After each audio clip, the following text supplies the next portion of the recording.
We could talk for hours about the technical side of it, but ultimately what Bitcoin does is pretty straightforward. It is a secured and distributed list of transactions. And when it is written on the list that Bob sent 2 Bitcoins to Amelia, the value has been transferred. But Bitcoin is referred as a cryptocurrency, and if I have no doubt about the crypto part, as Bitcoin is indeed heavily based on cryptography, I really wonder about the currency part. So is Bitcoin a currency?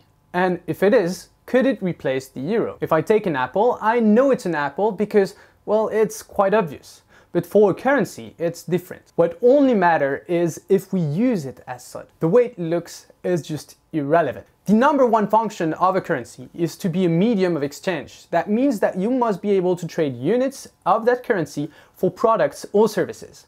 And Bitcoin allows that to some extent.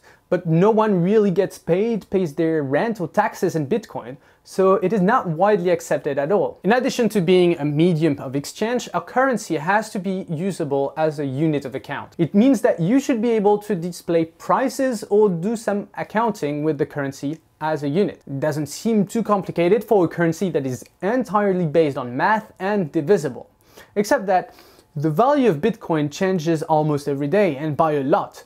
In this case, displaying prices or doing accounting in Bitcoin becomes really quickly complicated, as you have to adjust for all the ups and downs. A currency must do a third thing: keep its value through time. My 100 units of whatever currency have to be worth around the same thing a year later. And there we come back to the issue of volatility. With Bitcoin, it's quite hard to know how much money you really have or will have in a few weeks. One day your savings are worth about 2,500 euros, and 3 weeks later it could be 1,700 or 3,200 euros. That makes it very difficult to hold or conduct business. So as of today, can Bitcoin be called a currency?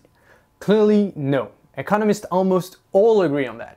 Because the Bitcoin doesn't really do what a currency is supposed to do. To become a currency, its volatility has to decrease, but how? Today, speculation is just taking over Bitcoin, which makes it even more volatile. As there is no mechanism in the Bitcoin to limit this, it is very difficult to think that the Bitcoin could one day become a currency or replace the euro for that matter. But does that mean that we should bury the Bitcoin and never speak of it again? Well, no.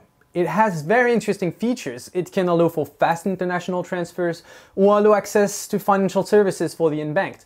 And beyond the coin itself, the technology on which it's built, the blockchain, could very well be the foundation of new, safer and faster financial services. That was Stupid Economics, and now